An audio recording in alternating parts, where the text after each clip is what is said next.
So I think today we'll mainly have question and answers, and to give you some time to put up your hand, to think of some burning question that you might have.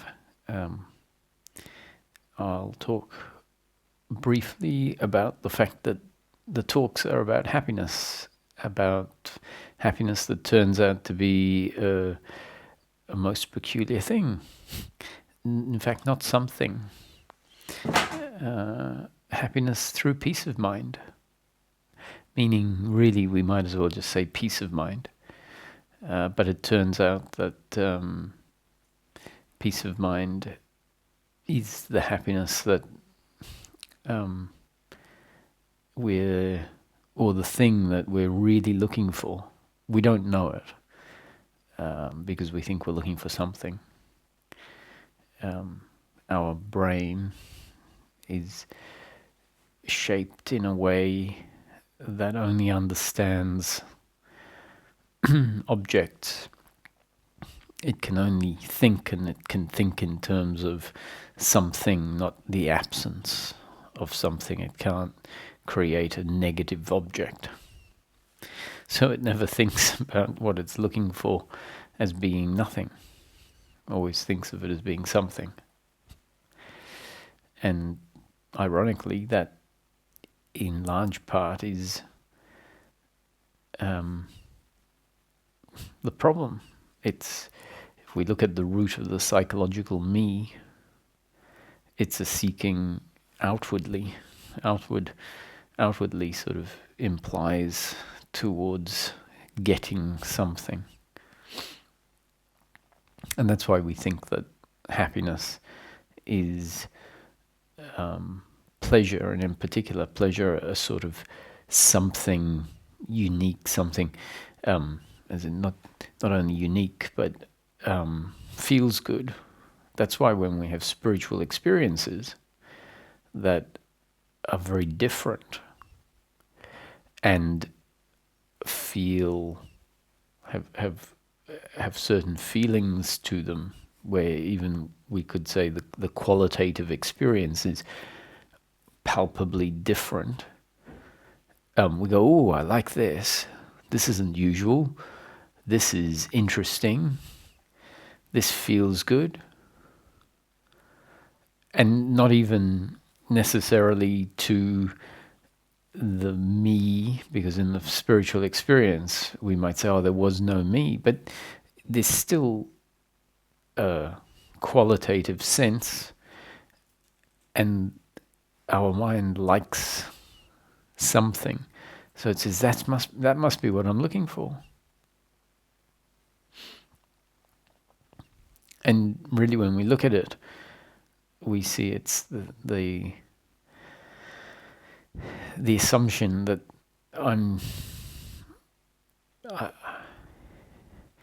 the assumption that life will be okay when I have something special, something that will do the trick. And the clearest way that I can describe it is that when that type of thinking, and I've sort of described one aspect of it, a large aspect of it, falls away, then the strangest thing seems to take its place. And that is a lack of feeling like something is needed, a lack of feeling uncomfortable. And so what it really points at is that this uncomfortableness in life is really thought-based, thought-created. It's something. The thought is the uncomfortableness. So this is why we're often told our true nature is peace. Our true nature is free of suffering. And it is pointing at a fact that if a certain type of thinking just stops. And this isn't to suggest you should stop a certain type of thinking, but rather if life knocks us about a little bit, and as a result of being knocked about in a certain way,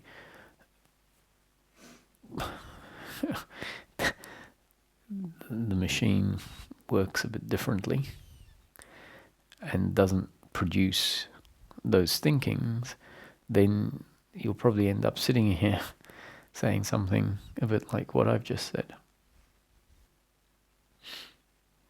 You say, wow, the strange thing is nothing has really changed in terms of the getting of anything. It's just that there doesn't seem to be the need for anything. And let's be clear, I'm not saying there isn't a need for food or for money or for pleasures. That's a different layer of daily life that is either pleasurable or painful, and so clearly pleasure is nicer than pain. And so it's not to say that, I don't mind whether I have rotten food or fresh food. It's not saying they're the same. It's pointing at a deeper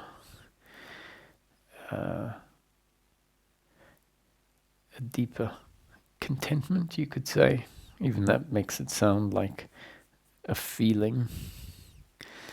It's a deeper sense of okayness, and I have to come back and say this okayness is really just the absence of not okayness. So I thought I'd keep it brief. I said I'd keep it brief. There's a couple of hands up. So we'll see if the questions take us anywhere interesting.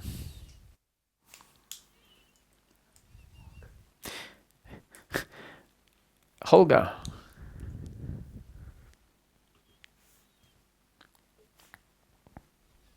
Hello, Rachel. Hello, how are you? First of all, very, very good. First of all, gratitude. Really wonderful, the teaching and everything. First of all, I want to say something to Martin, because by accident, I sent him a quick message. I just wanted to say, hello, Martin, with a smiley, and by accident, the O didn't get typed, and it was too fast, so it said, hello, Martin. And I really wanted to apologize. I meant the total opposite. It's just interesting how one little character makes a total difference. Yeah, like if we say let go and we add a D on the end of it, it's let God.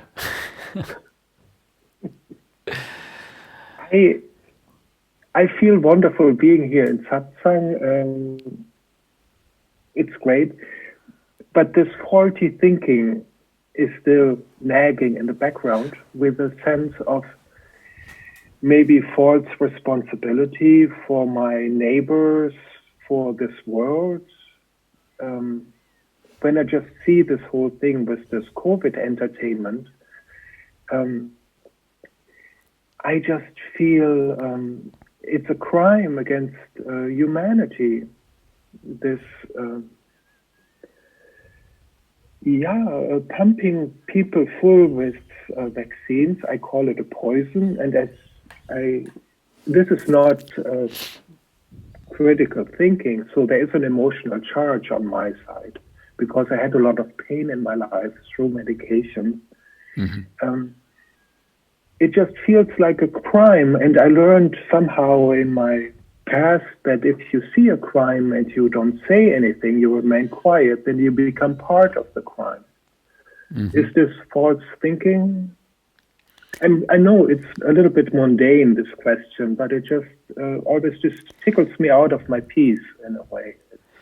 And maybe that's the purpose of creation, just always to pull us out of our peace, and then so that we discover it again. I don't know how it works. Mm. Well, I'd just say that there's some people. I just spoke to someone close to me today, and they were excited that they were on the list to get the vaccine as one of the first people to get it. And I heard of another family member who's going to fly back to their original their country. They're living in another country in order to be on a list for getting the vaccine.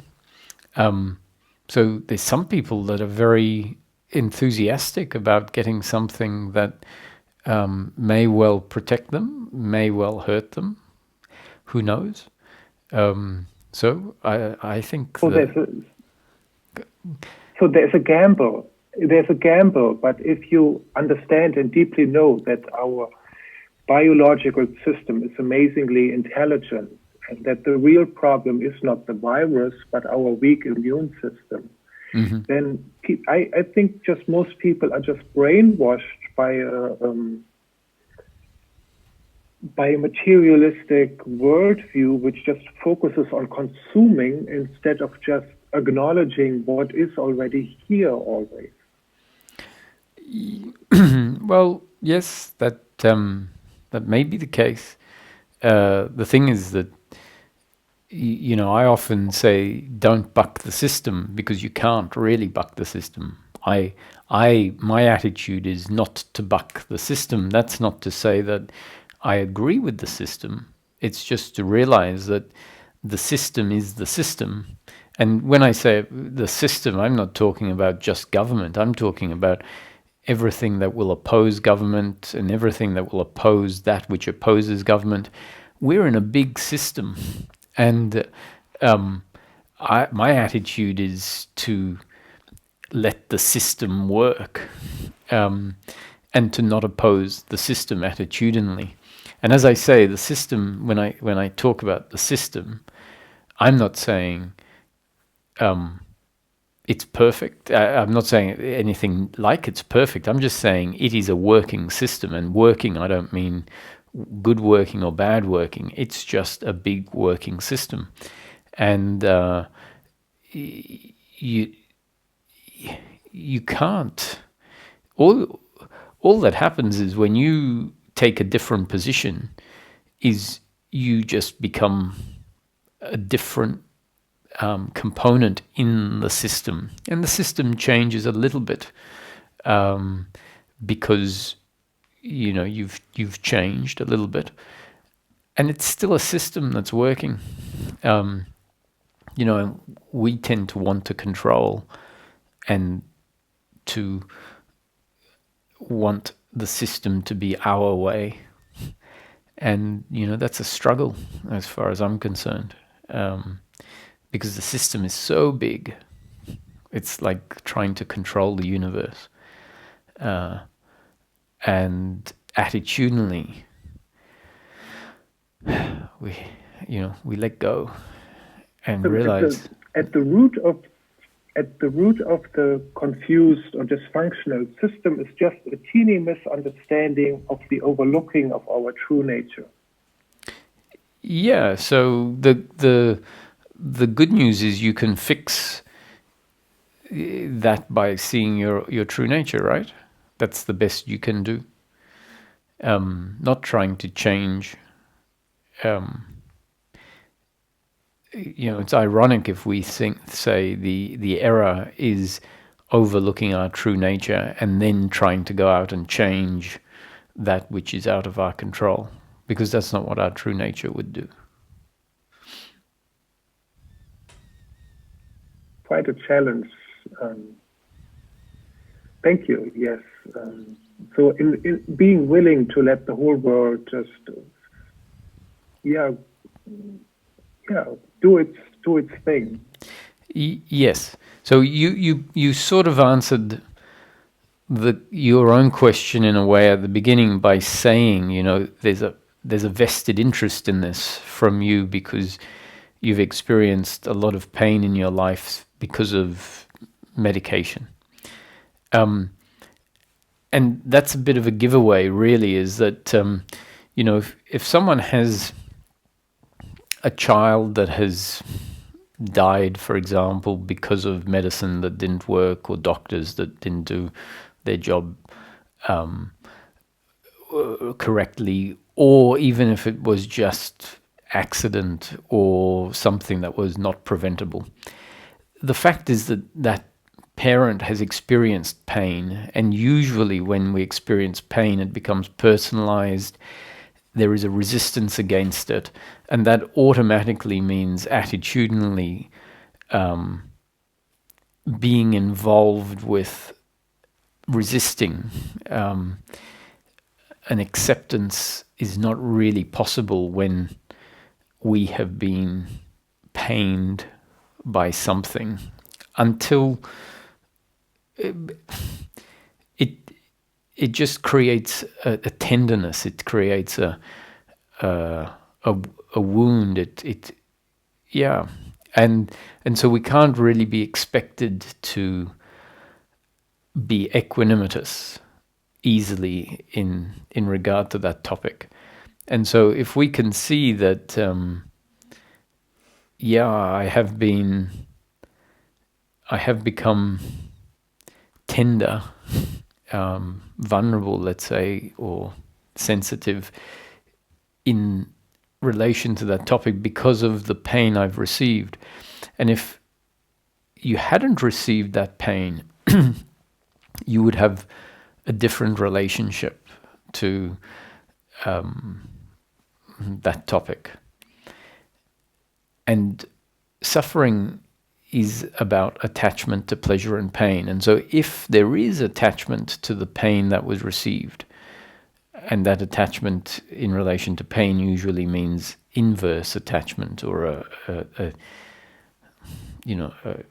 pushing away of it because of a feeling that is an attack on who I am, which gets put in place when the attachment to the pain is there, then we really aren't going to be able to be at one with that part of the system.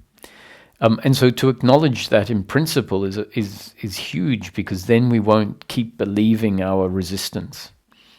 We'll see it, and something might say, this is me relating personally to the situation, which usually is a sign of the psychological involvement. And that's great if we can see it, because it shines awareness on it. Whereas the alternative is where we feel passionate about it, and the feeling is, I'm right, this has to change. Instead of a different view that says, I think this is suffering. And suffering is not seeing myself clearly, is not seeing the situation from a bigger picture point of view. So that's my suggestion. Be open to the fact that the feelings that you have around this topic are from the past being a certain way, and now you're forced to take this very personally.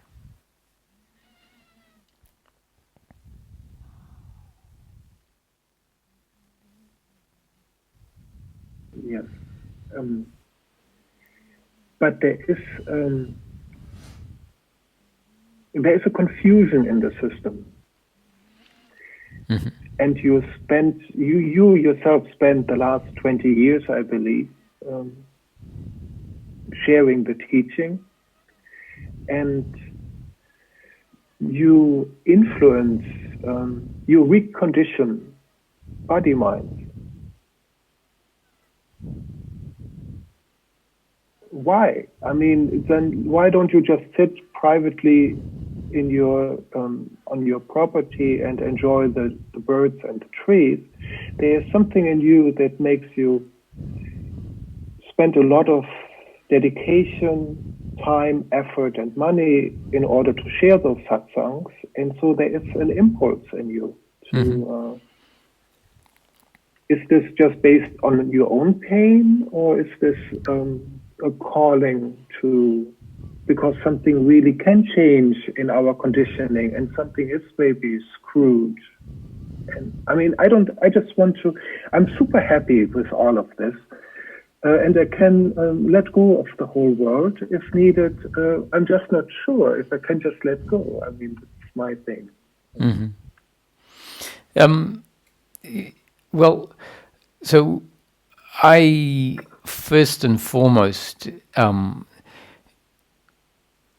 always am grateful that whether I'm sharing the teaching or not sharing the teaching, or doing practical work, or not being particularly productive or practical, the overarching attitude that exists is one where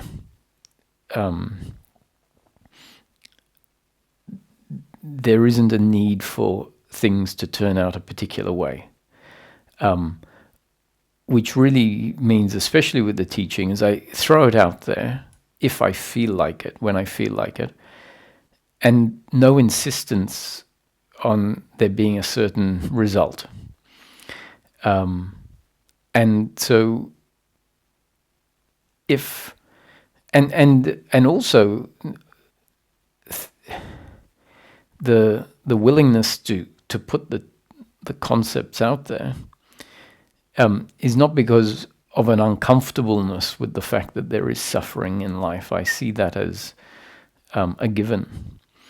And the difference then, if there is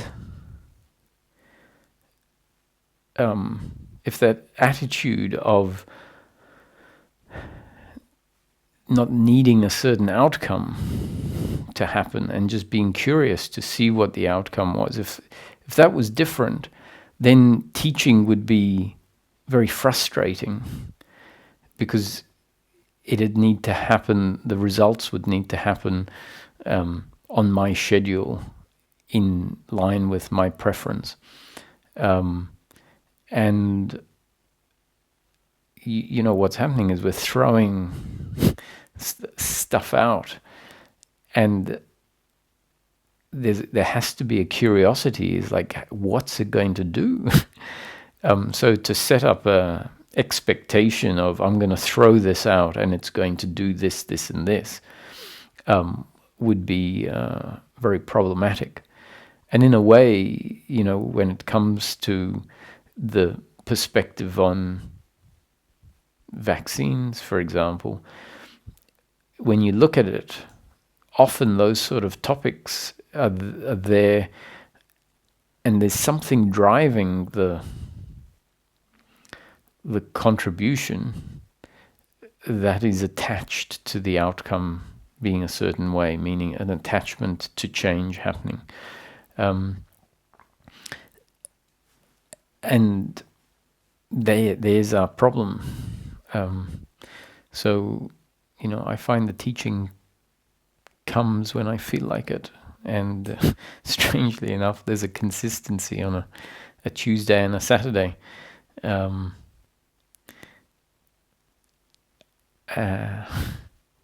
I don't know if that... I don't know if that helps. Beautiful. But I mean, I don't think it's driven by attachment. I learned so much from your clear thinking, and it's amazing. I mean, I'm super grateful for this. Made a total change in my life.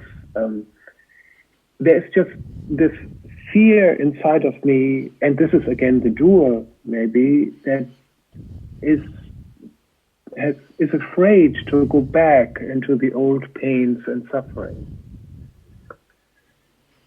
And for me, when I just look at this simple vaccine idea, it's the same pollution that we do and abuse that we do with the planet, just on a different scale. We do it to ourselves.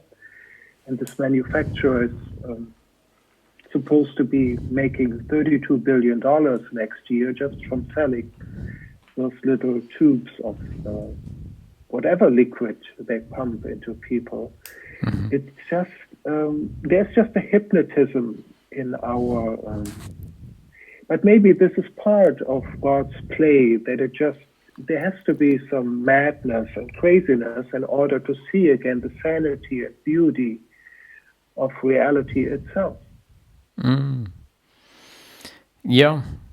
I would point out that there's no suffering because of the vaccine, right? There's suffering because of our attitude to there being a vaccine. There might be pain because of a vaccine if it has side effects or it doesn't work the right way.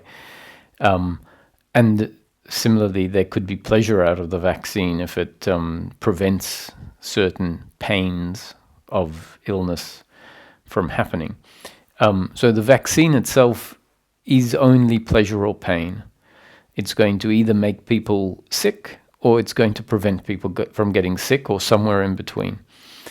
So that's what a vaccine can do. And it similarly, in terms of the business of the vaccine, it's going to create pleasure or pain. It's going to create financial pleasure for some people and corporations. It's going to create financial pain for other corporations that have invested lots of money into trying to find a vaccine and haven't come up with it, and therefore don't make any revenues. It might cost individuals financially to have the vaccine. It might mean that certain people lose their jobs because they don't want to take the vaccine and they have to have a job in healthcare or whatever. It means some people might not be able to travel if there are requirements to have had the vaccine to travel into certain countries. All of these things are pleasure or pain, nothing to do with suffering. The suffering comes in when we have a certain attitude to these various forms of pleasure or pain arising because of the fact that a vaccine or several vaccines have made it into the marketplace. So, as is often said, pleasure and pain in one way or another, one form or another, is always going to be the basic content. And the suffering is always our attitude to the fact that life is very often pain. And the truth is, we haven't reconciled with the pain in life.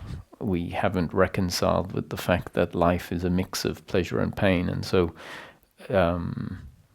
basically, the nature of life causes us to feel uncomfortable until such time as it becomes reconciled that life is pleasure and pain, so I can't expect life to be pleasure, pleasure, pleasure, and that the psychological identity that is attached to life being pleasure, pleasure, pleasure falls away.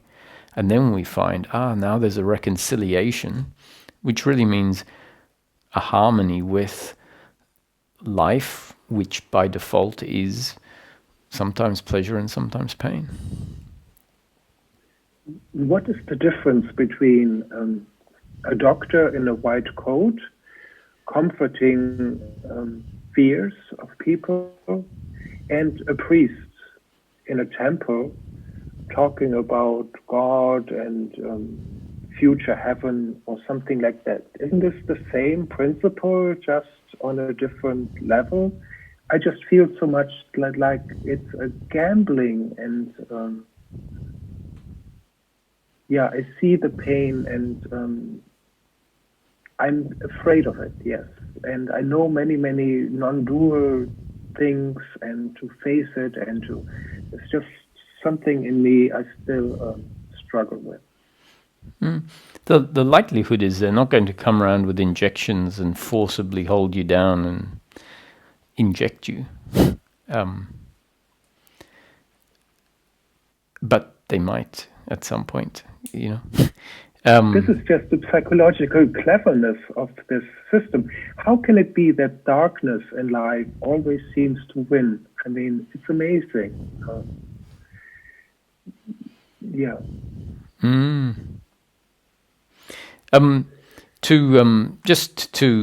Because you might notice I haven't really said anything for or against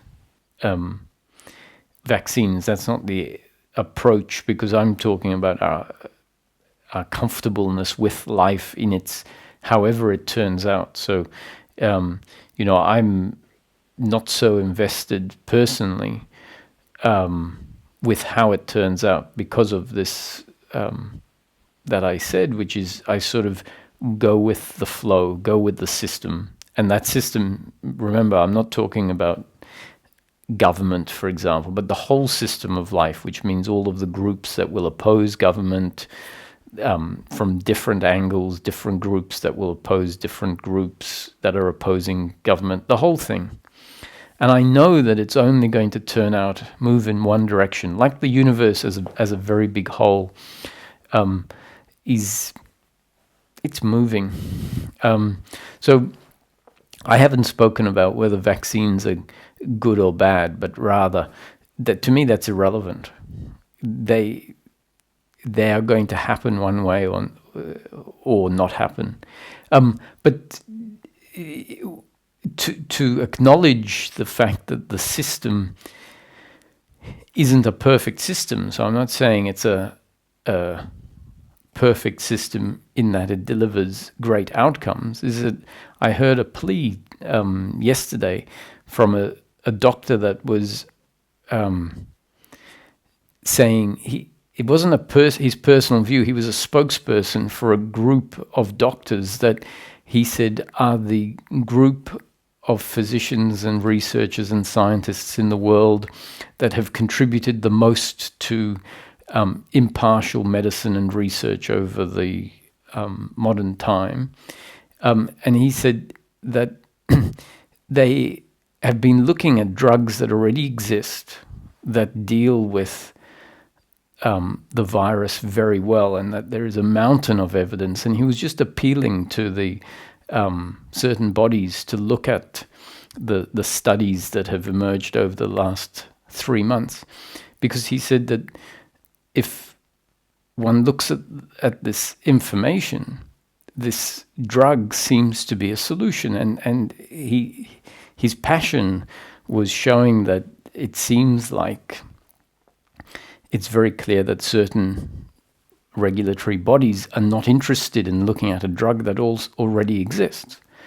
One of the examples he used was, he said, in one study, 600 health workers took this drug that's used for parasitic illnesses, and out of the 600, I think it was 585, none of them got coronavirus as a result of being in close contact with patients.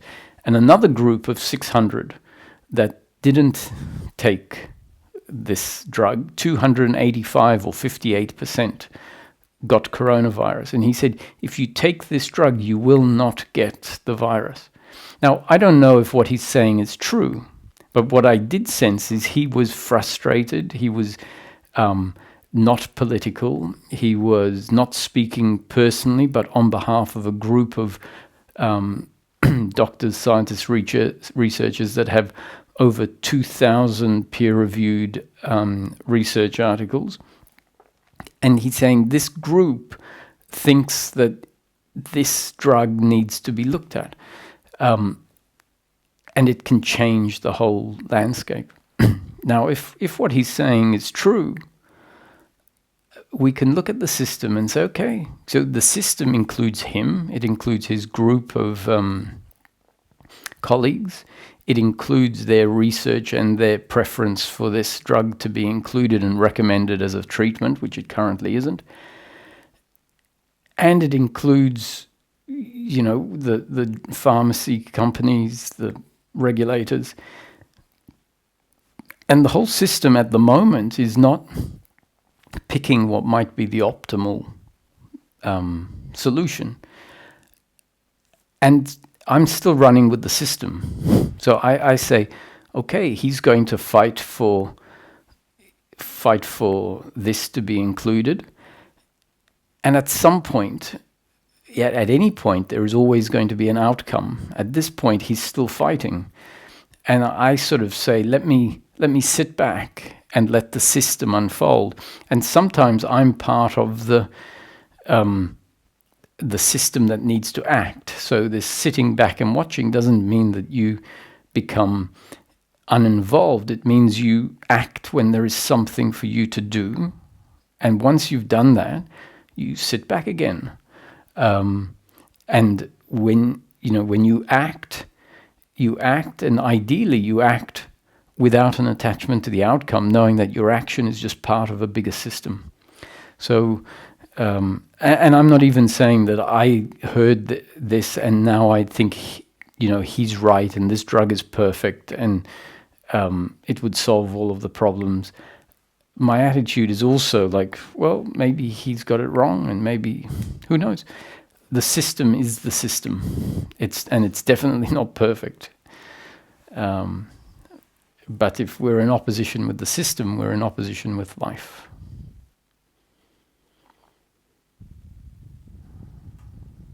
Not in opposition with reality. Say that again?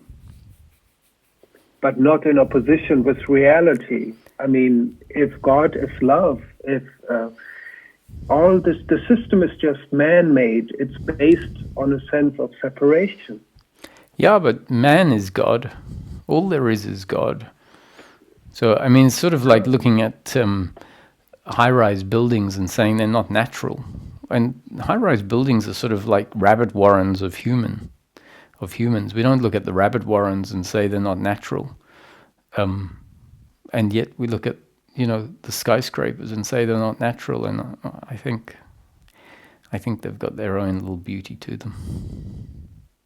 Oh, that's beautiful. It's an amazing pointer because when I looked at pictures from New York, I always said, what a sick development. But yes, it's natural. I like it. It's a great pointer. Mm.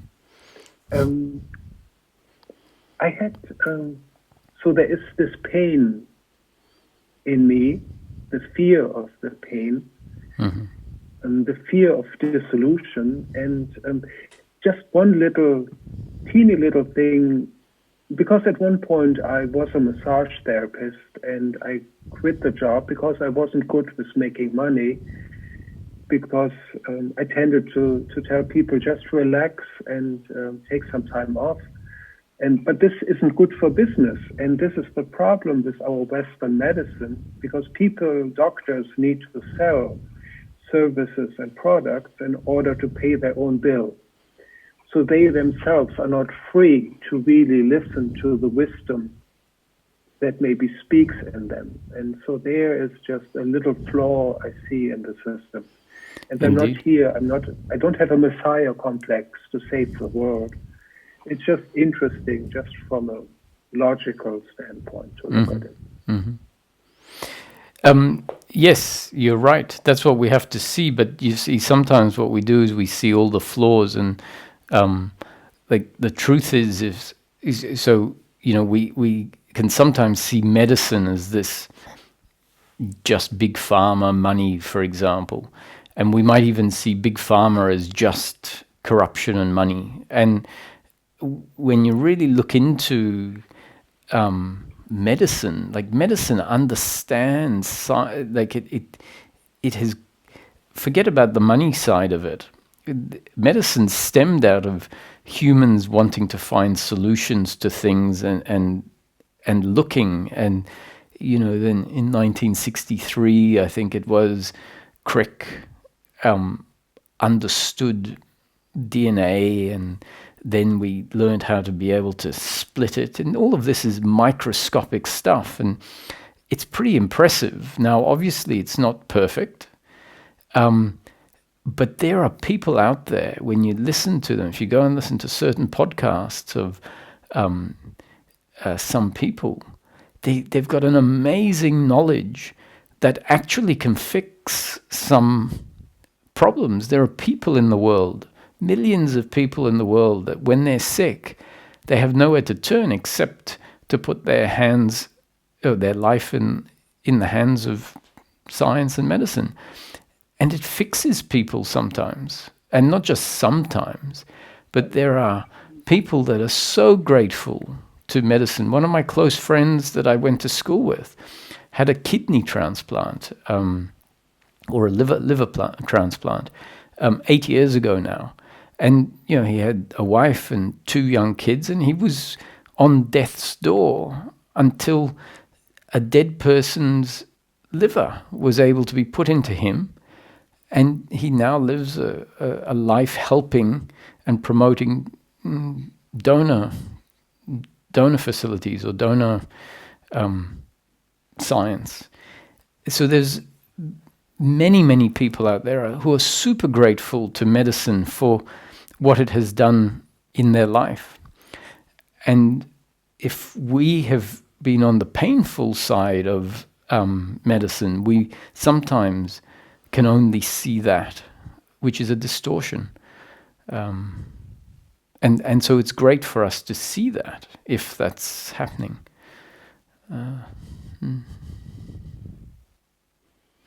Roger, yes, I hear you, and it makes sense, but it excludes always the understanding that you spoke about it yourself, that we have an amazing biological instrument that is connected, that is not a separate entity, but it is all one big organism that knows how to balance itself, and it's just our separate thinking which creates the resistance. And at one point I studied Christian Science with Mary Baker Eddy, and also, maybe this is also part of my pain, I could really see that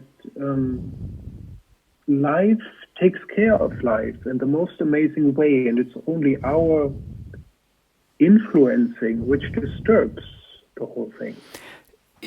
Yeah, but I've never said that. I say we have a biological intelligence that is much more powerful than our psychological unintelligence that tends to get in the way of the biological intelligence. Now, that doesn't mean that if my psychological falls away, my biological is going to fix all problems without any external resources. Sometimes what that actually means is that if my attachments fall away, which is the psychological ideas, the deeper intelligence might say, let me hand over to someone who has dedicated 50 years to understanding this. Not because I think they're infallible or that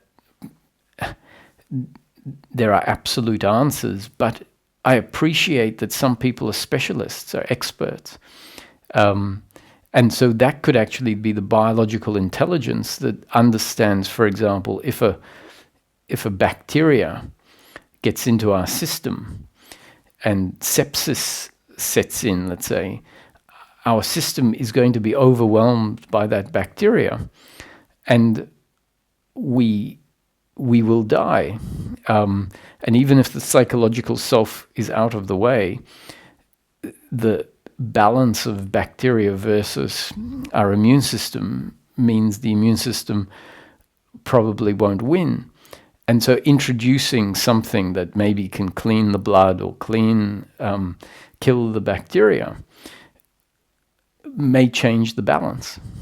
And so, this intelligence that I speak of is to me simply the falling away of attachment. And when we have attachment that says no to things on principle, that might actually get in the way of the intelligence. But I think I'm not. We're all going to function a particular way, and the freedom is in allowing ourselves to be. So even if we have a fear, because you know for yourself, you said it's the fear of pain that is haunting you at the moment here in this situation, the fear of, the psychological fear of looking into the future. So I could say, well, stop it, stop being afraid. And if you could, that would remove a big load. The fact is, sometimes if we're afraid, we might want to stop. And the fact that, you get close to the edge of a high spot, and if you've got a fear of heights, it doesn't matter what you want intellectually, you just can't stop being afraid. And so on whatever level it kicks in, if an acceptance, okay, this is it, this is me, this is my response to the situation, let it be. To whatever extent that attitude kicks in, there's a bit more freedom. And that can extend to the others, to life as a whole. Let it be.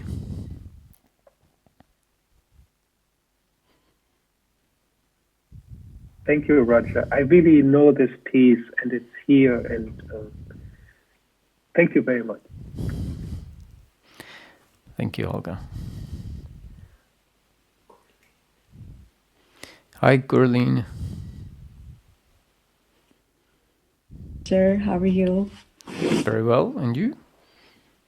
Good, good. I just want to thank you for this conversation, and thanks, Holger, for all your questions. It's just beautiful how you, every time with everything, are able to differentiate between just pain and pleasure versus suffering and attitude. So it's just beautiful that how it can be applied to everything that may appear uncomfortable with life or with oneself. So thank you for that. You're welcome. I want to, I've been wanting to ask this question, although some inquiry has already happened over the days on this. But I heard you say in a satsang, and that was very heart-opening in a way, but I just would appreciate if you could say something more on that. Suffering in life happens because life is taken personally, and we think that we need love.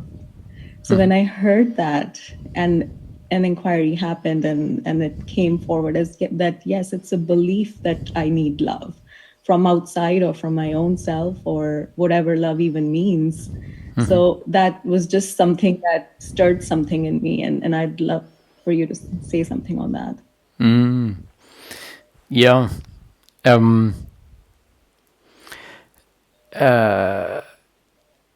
The human being is at a huge disadvantage in a way when it comes to moving through life, because and the disadvantage may get removed as we change, as life changes us, as new information comes in, as we learn. For example, from this question is a question about something very important. So I've started off saying the human being is at a huge disadvantage. Why are we at a huge disadvantage? And the reason is because the way that that humans develop in general as a default, from the time of being conceived, born, and then learning how to speak, recognize the world that we appear in, or let's say the world that we appear in. The way that gets set in includes this psychological sense of self. Now, that psychological sense of self, in itself, can't be at peace. Right? The intrinsic nature of the psychological me is uncomfortableness, because of its particular thought pattern. And I mean not the thought that we have, but the identity itself. And the thinking mind thoughts are not two. essentially the thinking mind thoughts are just an emanation out of a source. And in this case, the source is the psychological me, and that psychological me gets put in place as part of the default development of the human being. So, we're 3, we're 4, we're 7, 10, 15, and we're being guided by this feeling that is inside of us. And by and large, that feeling is an uncomfortableness with life, and in the feeling it gives us what feels like the answer, the solution. So the uncomfortableness includes in it what it says is the solution. Now, the reason that that's the case is the uncomfortableness feels like it's a very peculiar thing. Uncomfortableness is a positive thing, not positive as in good, but it's something. It's an energy. It's a thought. It's a whatever. It's something, but that something arises and is felt as the lack of something. Now, I don't know if you follow. It is a feeling, but when we feel it, it doesn't feel like a feeling. It feels like something is missing, which is so it feels like the absence of something, not the presence of something. And really what it is the presence of uncomfortableness as a feeling, and that feeling doesn't present as the presence of uncomfortableness as a feeling. The feeling presents as something is missing. And in that feeling that feels like it's telling us something is missing, it then says, well, you need what it is that's missing. And that then drives us, and it can drive us for our whole life. We get driven in that direction. Which direction? The direction that is the direction where we'll find the answer. The answer to this feeling that something's not quite right. The answer to the feeling something is missing. And at the very core of the uncomfortableness, if we go down to the lowest common denominator of this uncomfortableness, I think it's fair to, if we're going to put a concept on it, we could call it shame or guilt, unworthiness. And it's a belief. It's actually what I would say in my terminology would be what is meant by original sin. When religions talk about original sin, we were in Christianity, we were born with original sin. That could be interpreted anyway. Who knows what people imagine by original sin? If we make it a little more practical, I would say the original sin is a seed that humans have in them, that as we develop from conception up to through to a young age and then to older ages, is a seed that is forced to grow into a sense that I am not quite right. I am not quite good enough. I need to prove myself. And if that's the feeling underlying about who we know ourselves as, not because we consciously think it, but I'm talking about on a much deeper level, where that is the identity that gets put in place, and then certain thoughts and certain feelings, even walking into a room and feeling like everyone's looking at you, and they're noticing the spot on your head that no one can see, but you're sure that everyone is looking directly at it. even that is it's a variation, it's an expression of I'm not good enough. And that feeling drives us to want to succeed, because we say, if I succeed, if I can write a bestseller, if I can invent something, if I can make my mark in history and books are written about me, and when I die there are going to be statues of me, or then surely I will have proved myself, then I will be worthy, then this feeling will be solved. And that's the answer that comes out of that feeling. The feeling is there and tells us you are missing something, you are missing success, which is why you are deemed to be unworthy, and therefore you deem yourself to be unworthy. And so we say, oh, I need success. And we only want success so the others will say, oh, will finally approve. So the others, or at least we will be able to look at the others and say, surely now you must approve. And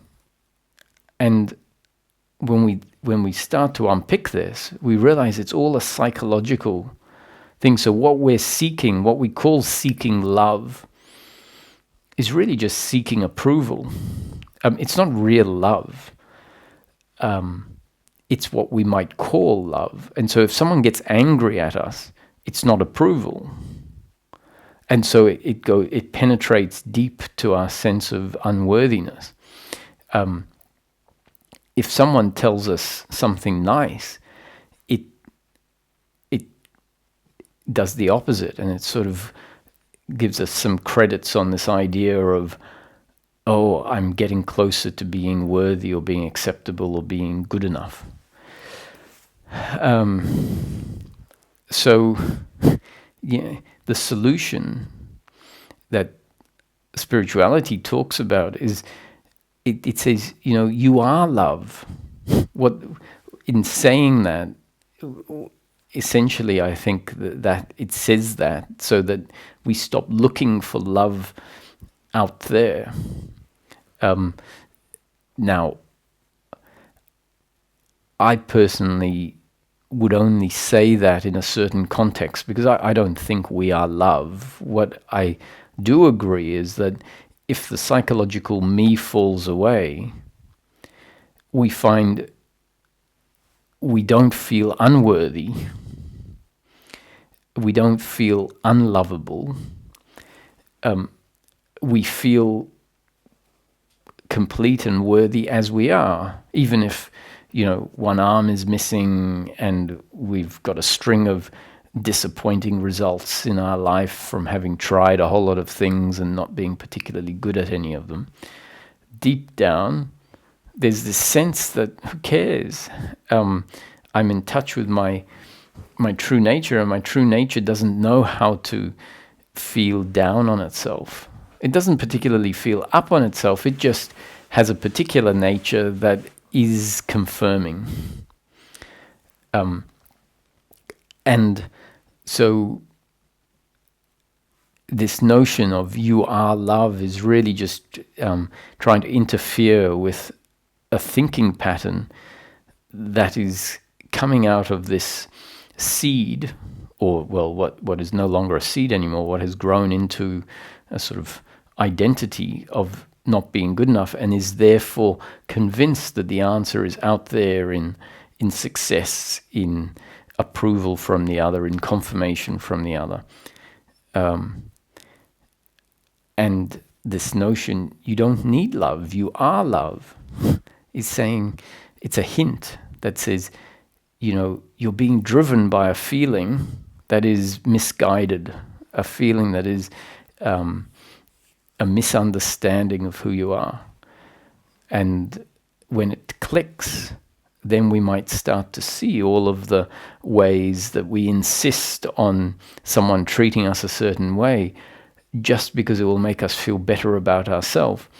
Now, when we don't feel good about ourselves, these things compound that. And they only compound it because of our feeling about ourselves, which is part of that original error.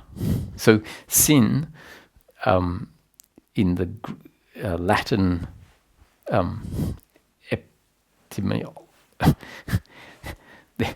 the root of the word sin is a Latin word, and it means error.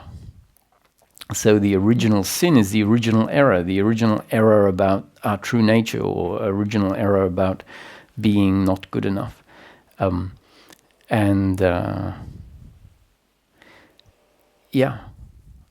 If we start to see this, instead of buying into this story of insisting the other act a certain way to make us feel good, we can then start undermining our own attachment to that.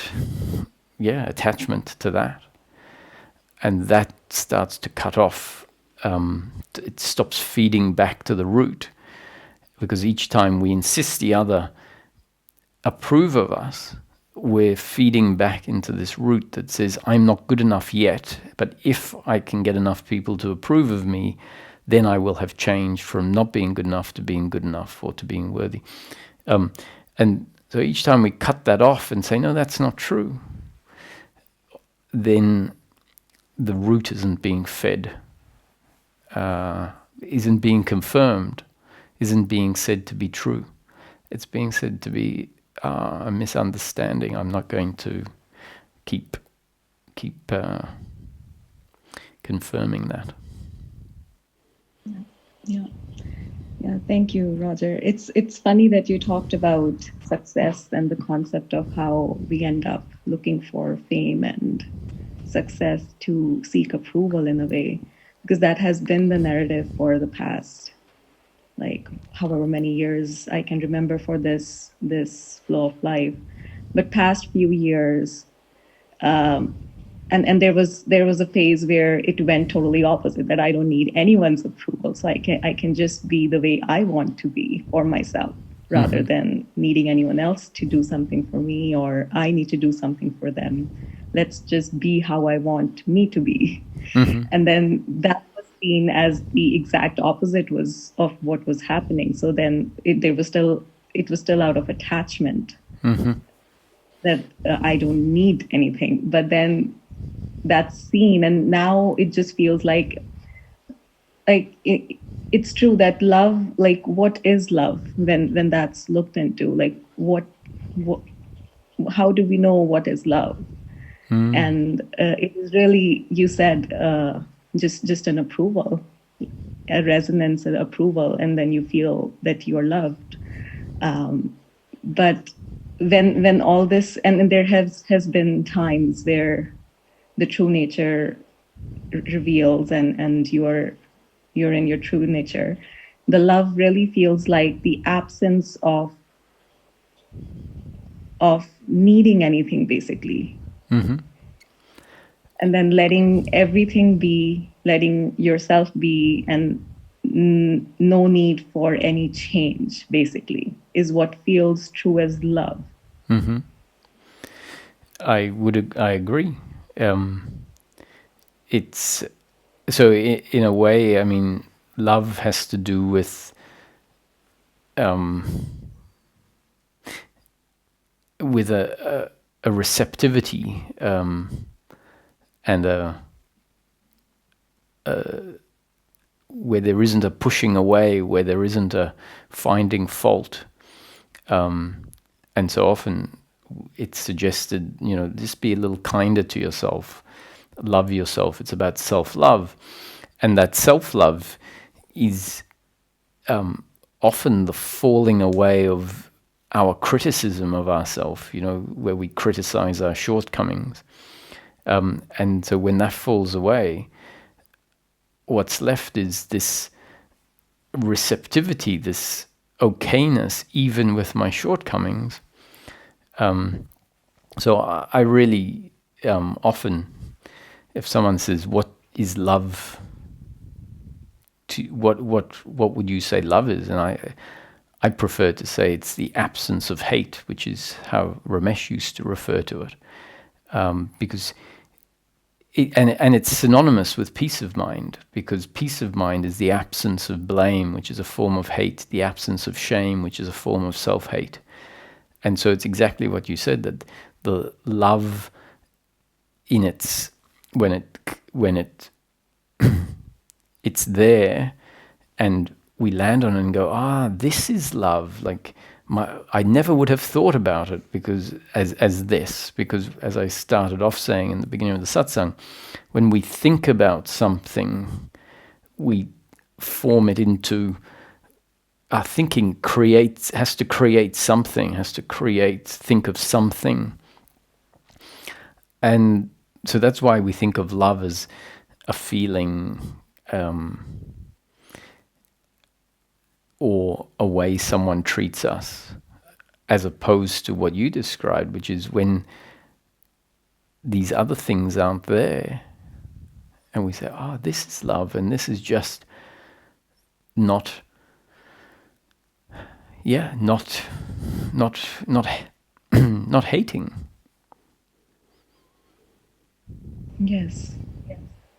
And just a side note, because the doer still pops up and has its own narrative, and sometimes the inquiry happens, sometimes the involvement happens, and however, but when the doer comes into play, it's funny that love is taken as cold and indifferent, because you're not treating your mother any special than you're treating a stranger, basically.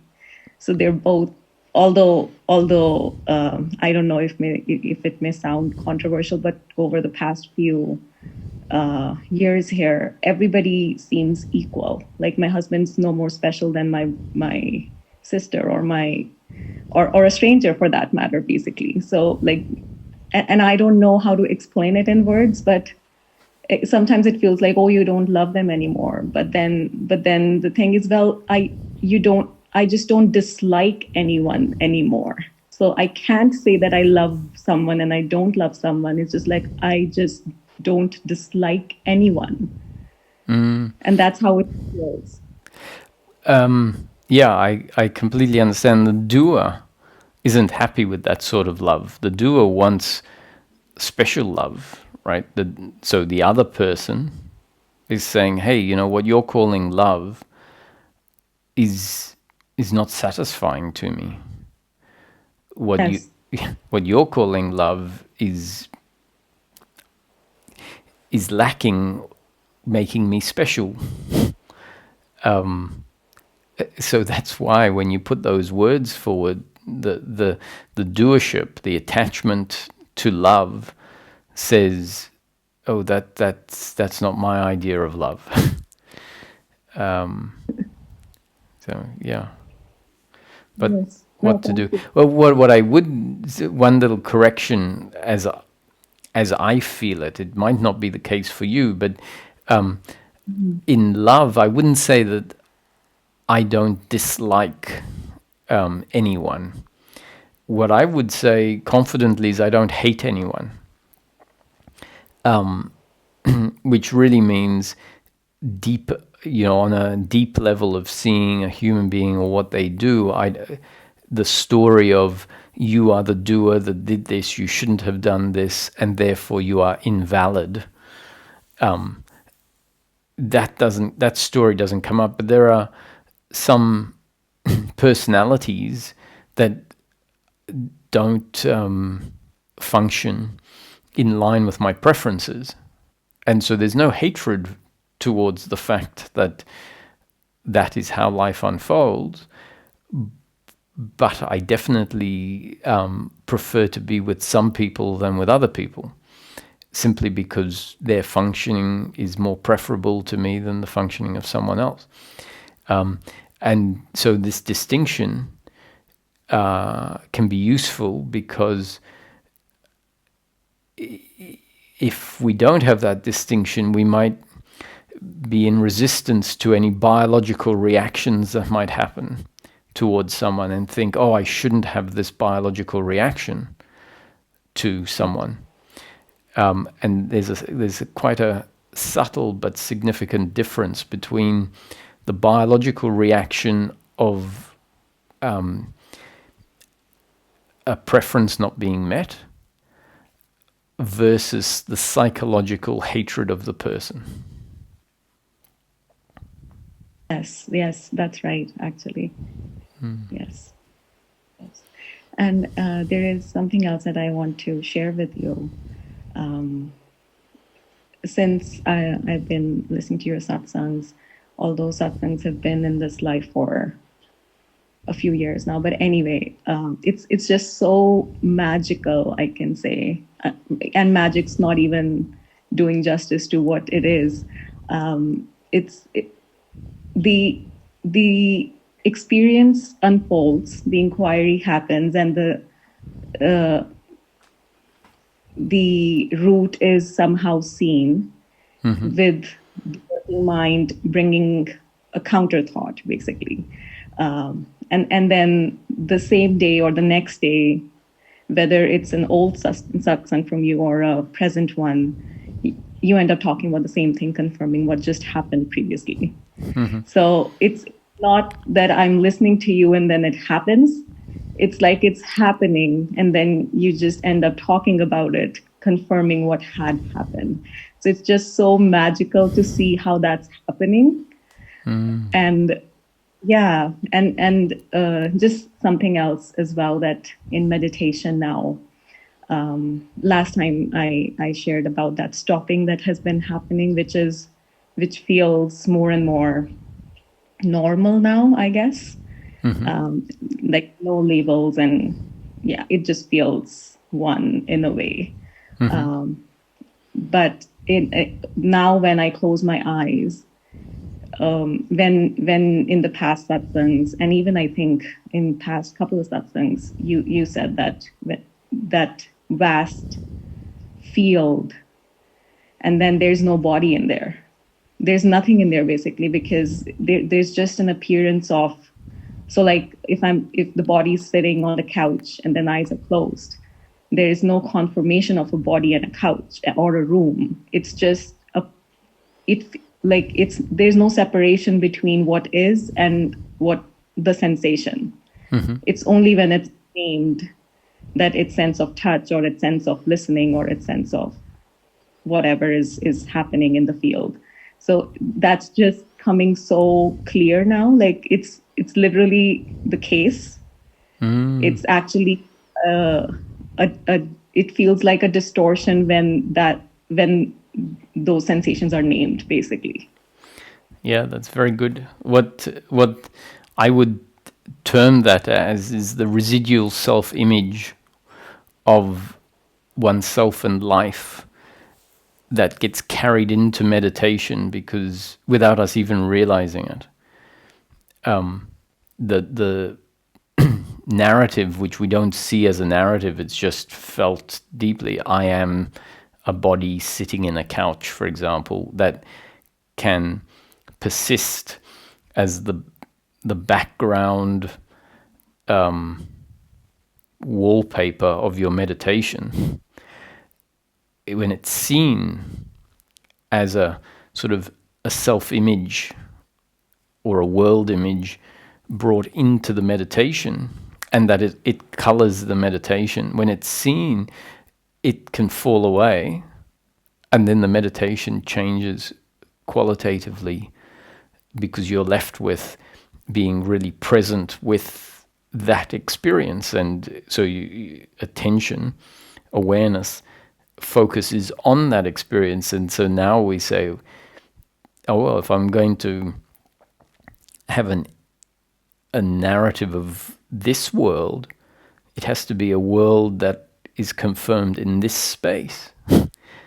And in those meditation with eyes closed, daily life doesn't exist.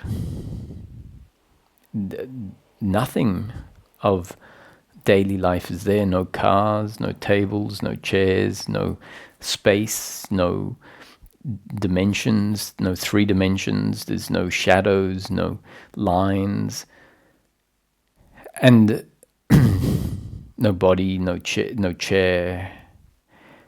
And if thoughts arise, they are really just arising in a spaceless space. And and the the background of that spaceless space is awareness and beingness. So that's the beauty of those meditations, is it can allow that which is here, even when we're in daily living, when the daily living experience is here. In the meditation, we can get to appreciate the awareness and the being, because they remain, even they're not created by this self-image. They are much more fundamental to both the meditation experience, and we then find to the daily life experience. So I think those meditations are a doorway into our essence, into the core of, into the quantum level, I sometimes say, of the human being. And the beauty is that this is all destiny unfolding. There is no doer doing any of this. And that's just so, yeah, there's no word. It's just so awesome. Mm-hmm. Yeah, I'm glad to hear. Thank you, Roger. Thank you so much. You're very welcome. Thanks for dropping in.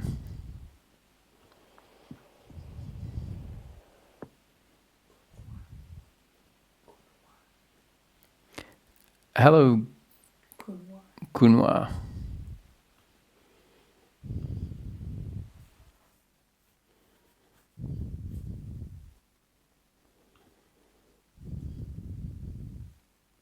Namaste, Roger. First of all, I'd like to thank you for all your teachings and all the pointers. So, my question was, for a person to be totally peaceful at all times, does it mean to have absolutely no viewpoint, no preference, uh, no stand at all? Like, because, like you explained, you were not for vaccines or against vaccines, because for some people they can be miraculous and rarely they can be a side effect. Similarly, people going through a breakup, one person is dancing and is so happy, and another person is into depression. Mm-hmm. So every situation, like if it was COVID, for people who were staying at home and were meditators, they enjoyed this pandemic, and the people who don't like to be alone, they went into depression. Mm-hmm. So just seeing life without labeling, is that the state of freedom? No, that's a methodology that can lead to a diminishing of our previous non-freedom. But why I say, so someone would say, well, if it leads to the diminishment of non-freedom, then that's freedom, isn't it? I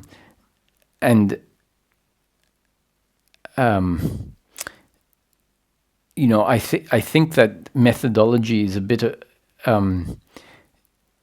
it's about breaking a habit, but once you've broke it, the reverse would be sort of like practicing your forearm 1,000 times in tennis, and then thinking that is you playing a game of tennis. That's very useful at making you more capable at playing a good game of tennis, and it's subtle, so it can be hard to see the difference. So, if we don't label anything, we can't suffer, because suffering is attachment to pleasure or pain.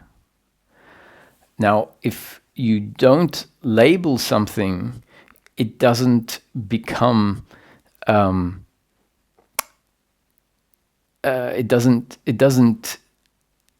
give the attachment something to attach onto. So if you pull labels away, what happens is the attachment falls away, because you've pulled the thing that the attachment grabs onto away. But what it also does is it takes a faculty of humanness that is actually very valuable away as well. And so a lot of people who have come through that methodology, they do find that if I don't label anything, then there's peace. And then they become incapable of labeling, in a sense, because it seems like labeling is ignorance, because it seems like whenever I label, there is suffering. But it's not really the labeling that's the suffering, it's the subsequent and very instantaneous psychological attachment to what is labeled that is the suffering. But because they happen so simultaneously, it seems like it's the labeling. So once that distinction becomes clear, and through whatever the methodology is, which could include that as part of the methodology, when eventually the attachment stops happening, where we really realize that I don't need life to turn out perfect, perfect, perfect in order to be at peace. And therefore, however it happens, it stops. This insistence on things being a certain way stops. Then we can start saying, actually that's not ideal, for example, which is a labeling. We can call something hot and cold. We can say, oh, that tastes good and that tastes bad. Now, that can happen if attachment has fallen away, not because we've taken labeling away, but because we've seen attachment as a psychological movement. Then we can reintroduce labeling, and we see, no, it's good to be able to say, relatively speaking, that is bad, right? So lighting a match near an open can of petrol relatively is bad. Now, someone would say, no, there's no such thing as good or bad. If you blow up, that's just what is. And I agree, from the bigger picture, if that happens, it happens, and who knows, that's part of the overall balance of the universe. That's what it means, is there's no good or bad. But relatively speaking, so relative to your safety, it is not good. I can assure you. Relative to your safety, it is not good to light a match near an open can of fuel. If we broaden what it's relative to, it may not be bad anymore to light a match near a can of fuel, because who knows, you light the match, you get burnt, you go into hospital, and you fall in love with the nurse, and you live happily ever after. But so as long as we know what we're saying, something is good or bad relative to, so we put in a benchmark, and we say relative to child safety, driving your car fast through a school zone is not good. Speaking on your mobile phone while driving is not good relative to safety. And in the past, what happened is, as soon as we set up a benchmark, a relative benchmark, our sense of self got invested in that benchmark being delivered. And so the view of the bigger picture of the whole, when we are attached to a particular outcome, gets lost. And so that's when the suffering comes in. So once we have the capacity to say, actually, I'm not going to say I know there's no good and bad from the big picture point of view. It's all in balance, because life is a mix of pleasure and pain. We're not in control of outcomes and all that. And yet our intelligence can say, it's, this is good and this is bad, this is pleasurable, this is painful. And the underlying attitude is not insistent on a certain outcome.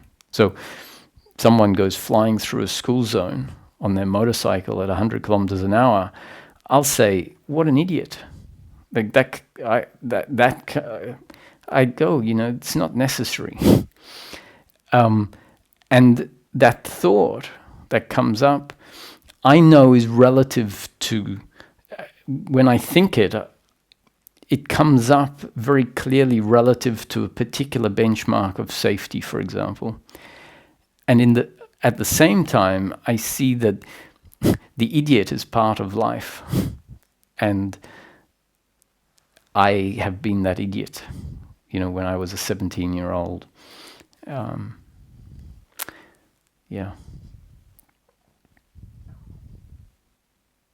And another doubt I had was like when there's peace in daily living, there is an absence of thinking mind incessantly. You feel calm, but do you think these elusive states of saints like maybe Ramakrishna or Anandamayi Ma, they can be a little demotivating sometimes because they project some ecstatic state which is beyond senses, or maybe Ramana Maharishi lying in a cave beyond body sense for days on end with ants feeding on his body or something.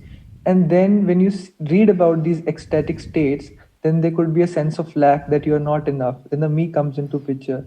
So all these sages are in a way making a narrative that's more about ecstasy or something, and then you long for that, and that disturbs the peace that is there. Yeah, but so if you're lucky enough to have come across a teaching that says what it's really about is peace of mind in daily living, then when that thinking comes in and says, oh, but I don't have what they had, and then the expectation, the attachment to outcome kicks in, then hopefully your working mind says, oh, look, there's suffering that has disturbed my previously peaceful state. And that's where we go, I'm not interested in ecstasy. I'm just interested in peace of mind. Because we see as soon as the suffering comes in wanting what we think is important, which is in that moment forgetting that it's about peace of mind and thinking it's about something, then the suffering the peace gets disturbed. And if we're lucky, we see it and we go back to peace of mind. So, I really have to say that I heard a Krishnamurti thing today. It came up on Facebook. And he was talking about how he met with a very popular monk who came to see him. And this monk seemed very proud of the fact that he had mastered the senses and mastered his thought, and a lot of stuff, obviously, from his tradition. According to Krishnamurti's explanation, there seemed to be a lot of ownership and pride, which he thought was, ironic that this enlightened person had achieved so much with a prideful attitude. And he said to him, so what has this given you? All of these achievements. And I think he was pointing at the fact that, other than being able to claim a lot of achievements, has it given you peace of mind? Has it given you equanimity in life? And so to really have that hammered home in a way where we get it, and the seeking then becomes about something very practical, is a huge boon in the process, I think. So to me, Ramana and Anandamayi Ma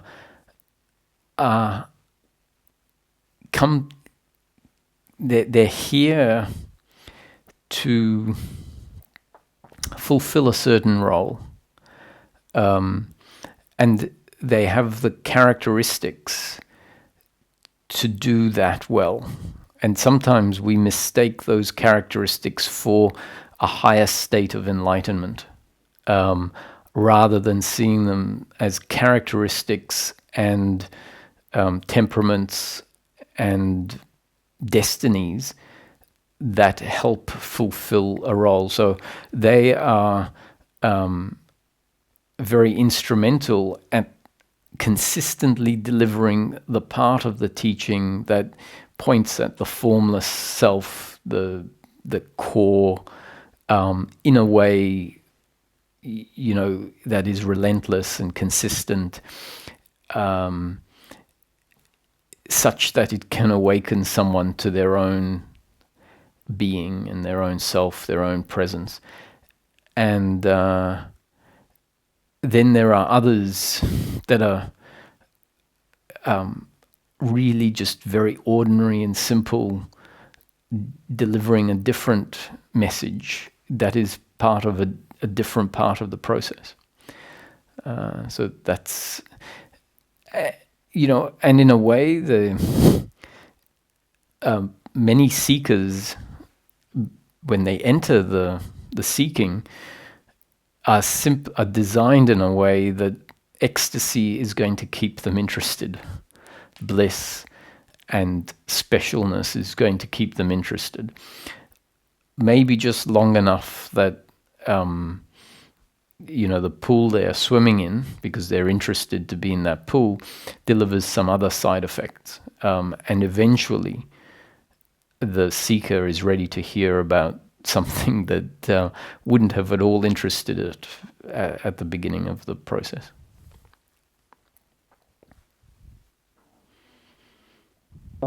Baits or lollipops to just attract the seekers in, and actually they find out it was not something they initially thought it would be. And by the time that has transformed them so much that they actually don't look for that ecstasy, and they're just realizing all that they were looking for is peace. Exactly, yeah.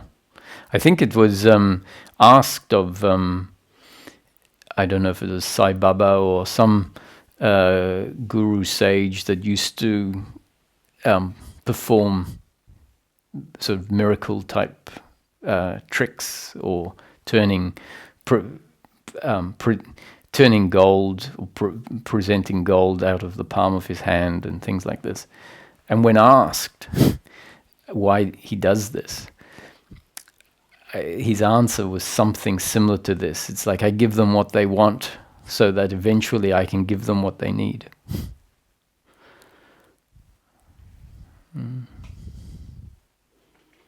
Very helpful.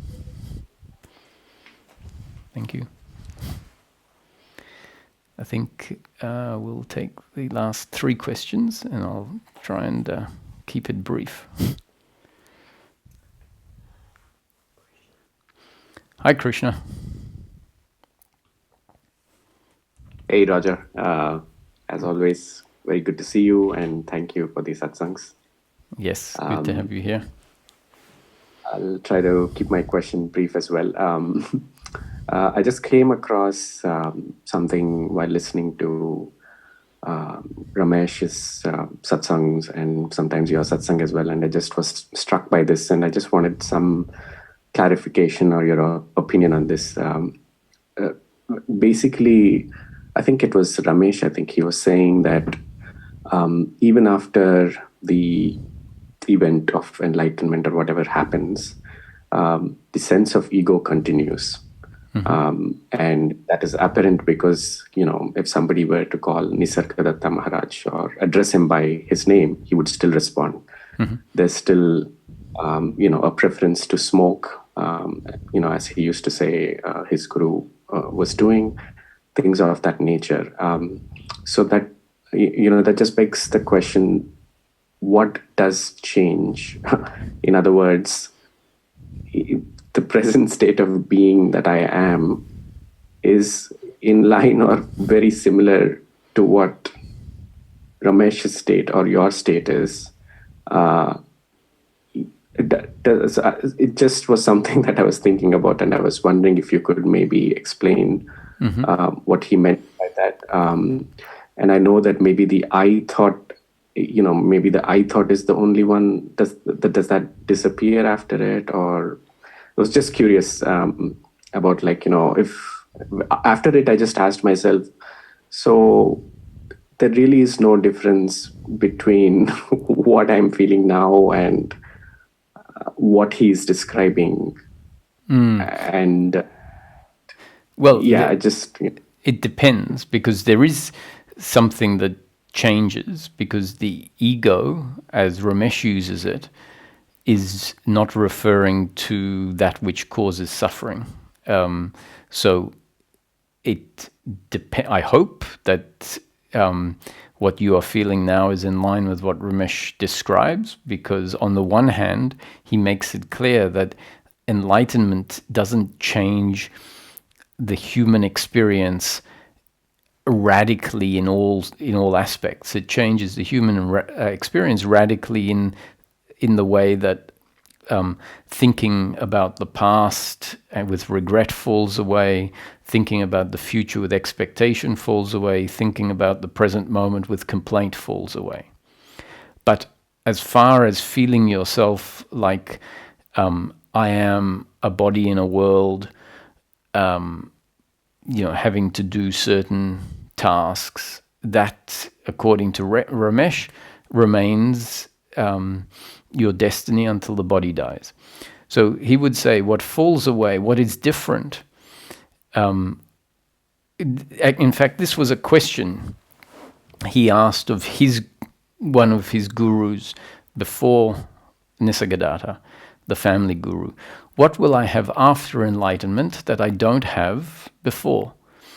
The guru got sort of angry. It seems a rage came over because this must have been interpreted as an impertinent question, whereas Ramesh, being a practical person, thought it was a very sensible question to ask. But within the tradition of that guru, it must have been too direct a question. What will I have after enlightenment that I don't have before?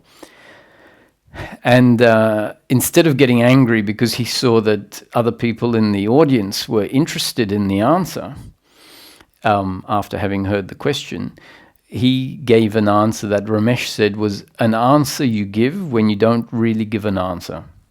And that was, when you're enlightened, you'll know. And so Ramesh thought, that is a really unhelpful answer to what I wanted to be a practical question that I'm hoping I'll get a practical answer for. And so Ramesh says, I'll give a practical answer to that question. What you will have after enlightenment that you didn't have before is the peace of the absence of suffering. And the absence of suffering will be there, meaning the absence of suffering, meaning the non-presence of it, will be there because before liberation there was an ego with the belief in personal doership and attachment to outcome.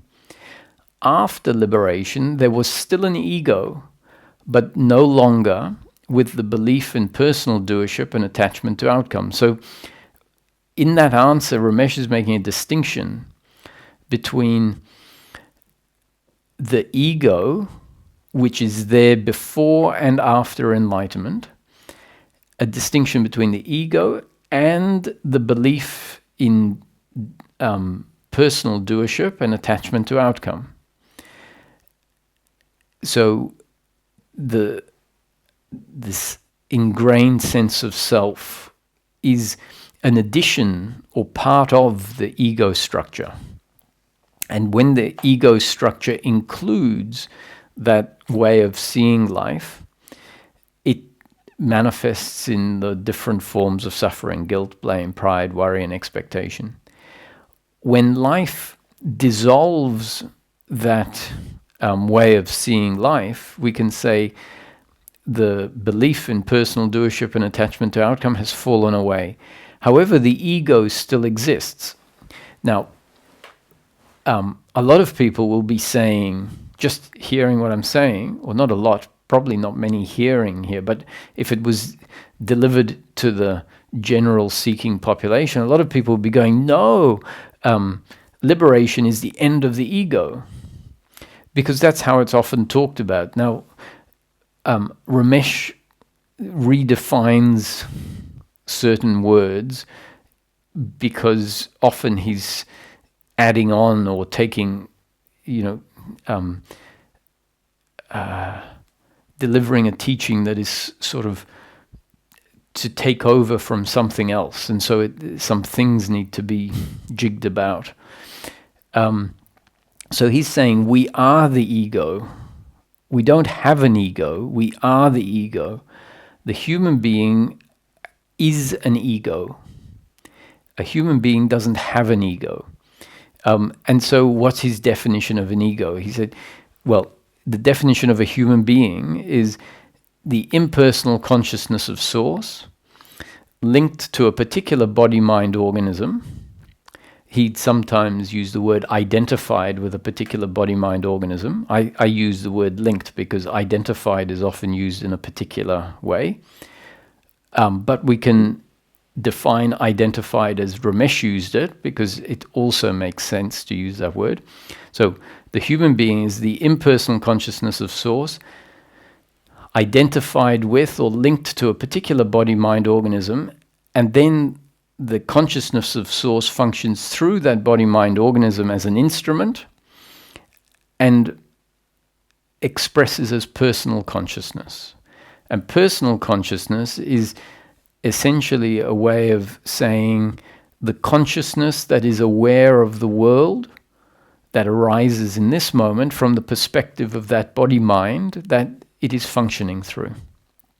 And so his assertion is that the liberated sage continues to be a human being, continues to be the impersonal source, the impersonal consciousness of source, linked to a particular body-mind organism, functioning through that body-mind organism. So as you said, if someone called Ramana Bhagawan, can you answer this question? He would turn and address the question. Otherwise, if you are not identified or linked to a particular body-mind organism, then you must be sort of everywhere or nowhere. And how would you know who, if someone is talking to a particular object or body, you either would think you are all of those things or none of those things. And so what Ramesh is saying is that Ramana does feel like he is connected to a particular body-mind organism as opposed to functioning through the chair or functioning through some other body.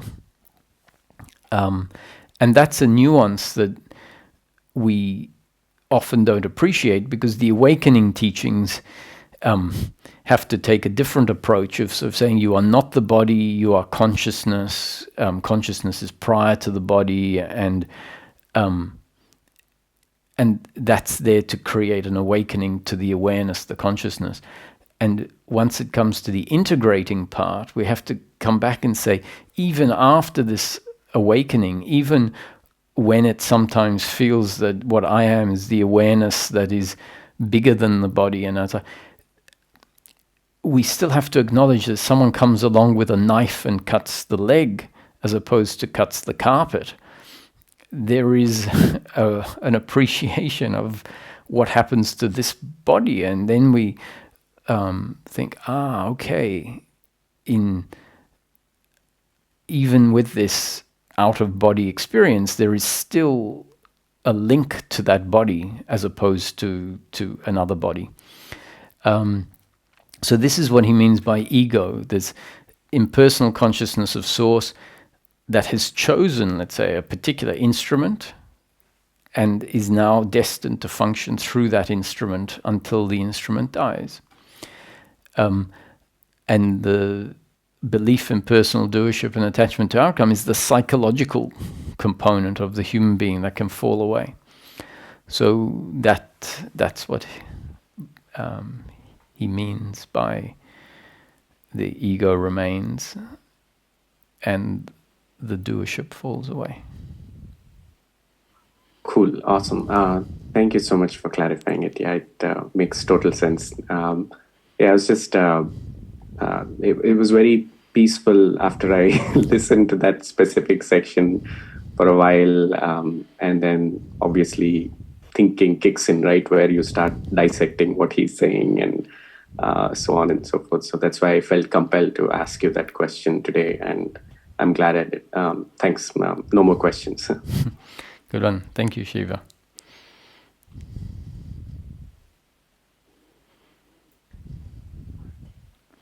Hey, Martin.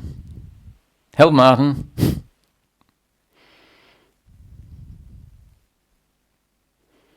Right, I'm unmuted, hopefully. It's good to see you, Roger. Always is very good to see you. It's not really a question, really. It's a sort of well, it is a question. When you were talking earlier about, 1 minute we're 3, and then we're 4, and then we're 7, then we're 10, when we're 14, and I was asking, have you ever come across a guy called Dick Schwartz, an American psychologist, who came up with a concept called internal family systems, where we're made up of parts. Mm-hmm. And when you were talking earlier about being 3, 4, 7, 10, 14, it's these parts are formed.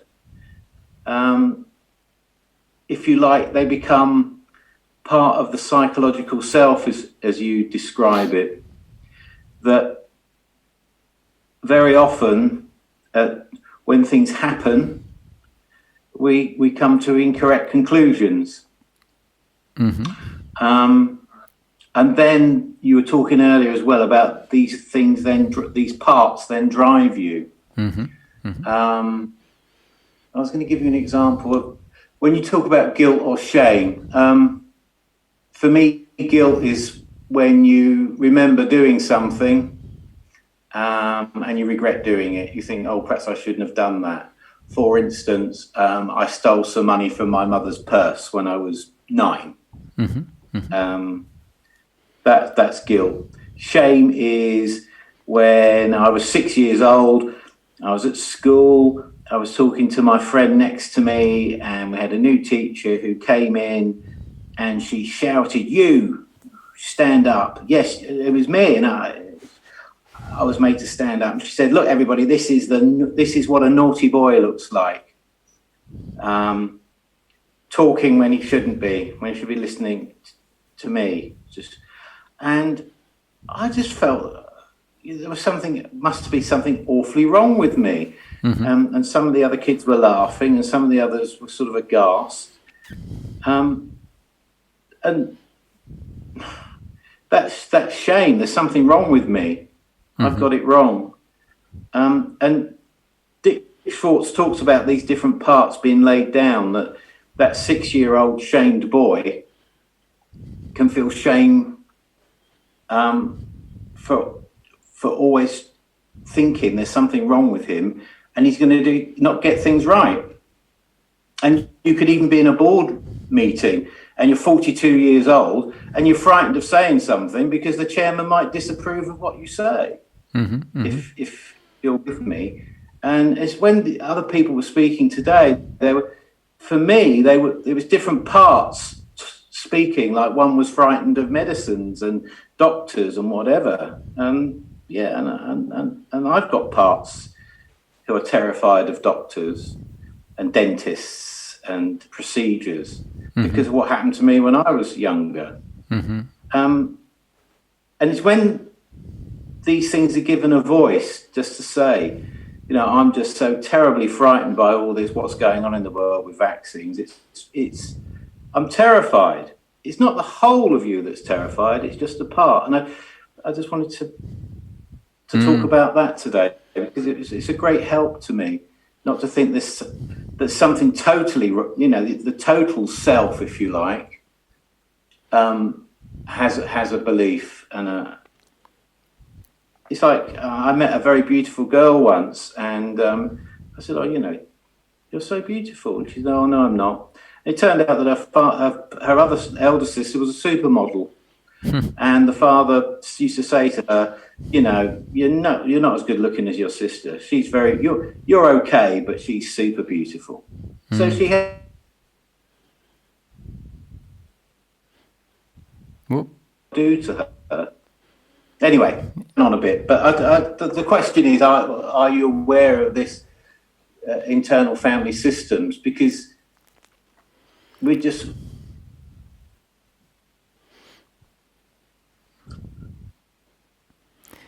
Well, I'm not specifically aware of internal family systems, but it's just using different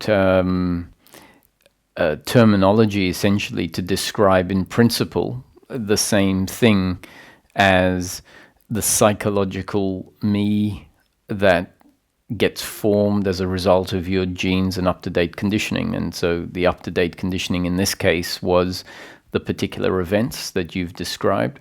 So I think in principle it is the same. So happy to talk to it. And one of the things that is so useful is if we understand the impersonalness and the fact that this makes sense. That even though our true nature isn't affected by pain in the long run. So that means, something happens to us. We miss an aeroplane. And in that moment, we might feel like this is an attack on my entireness, the non-acceptance of having missed the plane.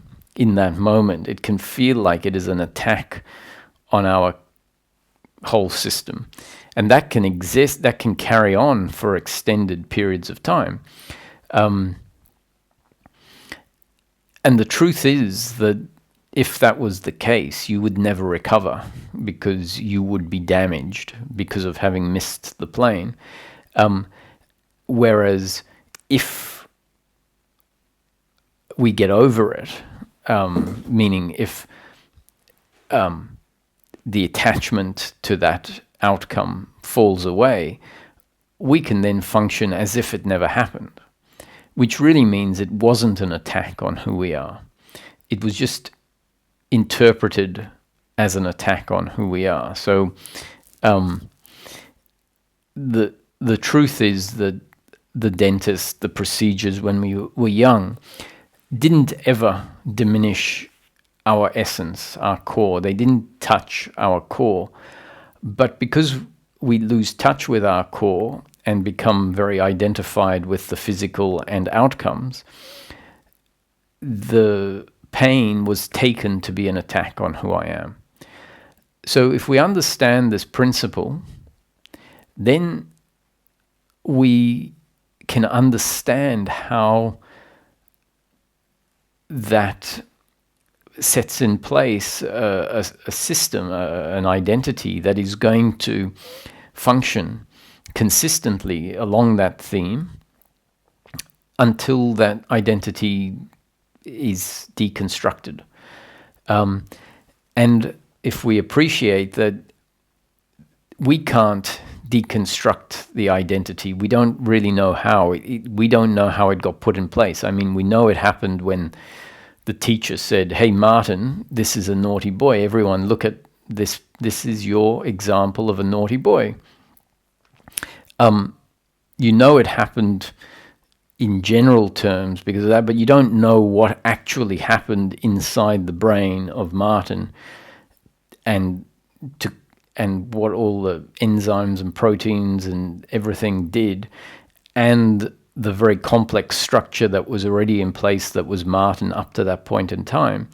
So the setting in of that, even though we can describe it in very simple terms, is the teacher called me naughty and shamed me in front of the kid, and then this identity of shame set in place. Really, we don't know what happened on a very complex level, and so we don't know how to undo it, because the undoing of it is also, we can throw a lot of stuff at it, like we can go to hypnosis, you can listen to a satsang, and we can hope that it does some of the reprogramming it, or we can hope it fixes it all in a flash. But the fact is, it's sort of hit and miss, and usually it's cumulative as to how it gets undone. And so if we understand all of this, next time we feel shame, our attitude can be, this is completely understandable. This is the human condition.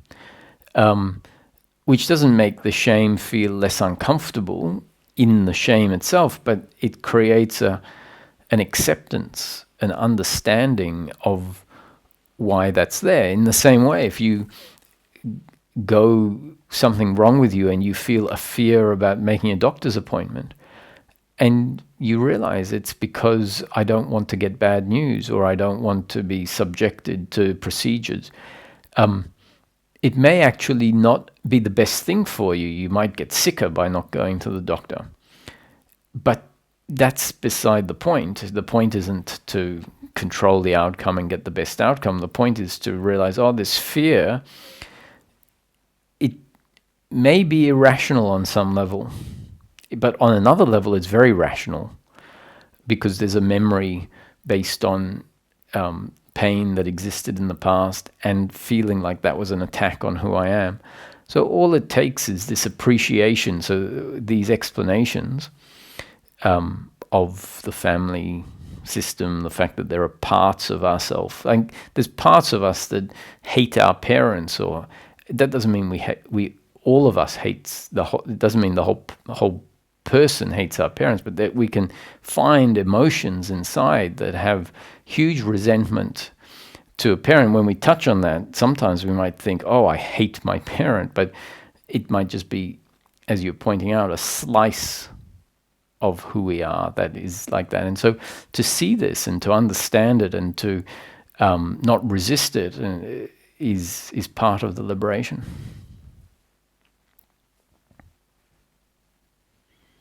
There's not anything I disagree with, but it's this, you call it a part, a slice, or whatever, but it can be dealt with, because what happened was somebody identified this part in me, the 6-year-old boy who's made to stand up in front of the class.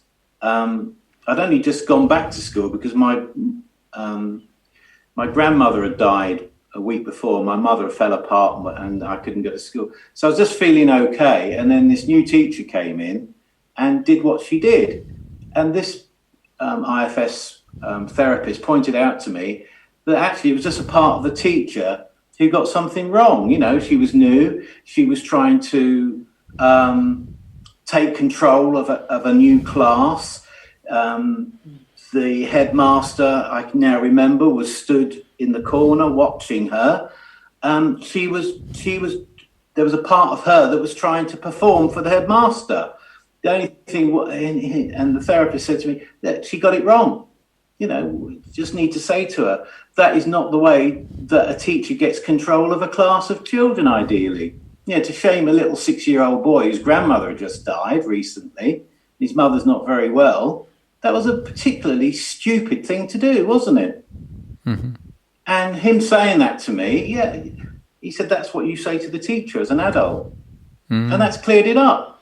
That was an incorrect conclusion that I came to as a 6-year-old because of somebody else's, if you like, dysfunctional behaviour. Mm-hmm. And it's really interesting what you say about irrational and rational.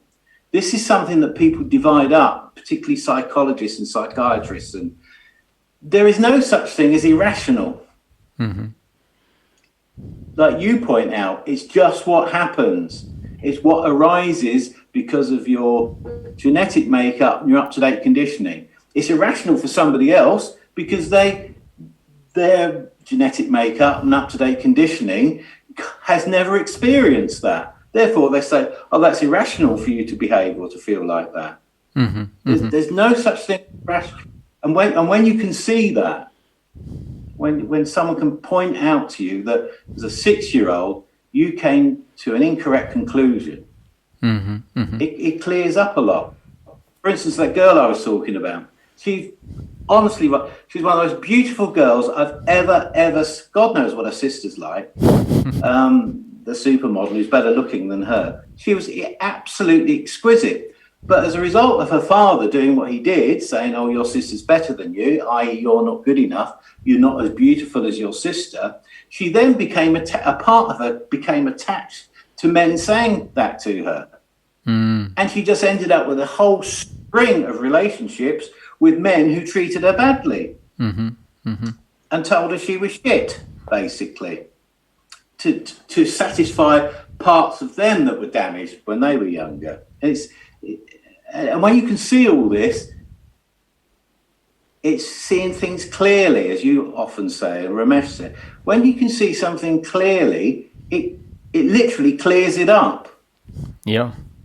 Anyway, I'm trying to teach. I feel as I'm, sort of. But it's just interesting when you said earlier about your theory. You're alluding to it, but not actually saying it, and that's not a criticism. Do you see what? Yeah, sure. Yeah, well, I mean, what I was getting at is that on a more micro level, that every minute, every second of our growth is setting the grooves in place, and sometimes these big events happen that are very significant at setting the grooves in place. But to appreciate that the grooves are being laid even just by being aware of the world as it appears for us, even that is setting in a sense of who I am relative to a world of form. And so to be able to see on the micro level the grooves of our personality are being laid, and then included in the moment after moment after moment are these big events that are also, I mean, clearly they're part of the groove setting. They may be more significant, but they're not isolated. They're in conjunction with the totality of our history. And then what happens now has the potential to change, to regroove what was put in place then. So hearing those particular words from the psychologist, the way that they landed in that moment effectively regrooved that incident, or regrooved Martin, and that's that's change happening. So we can be grateful for the fact that the past is not set in stone.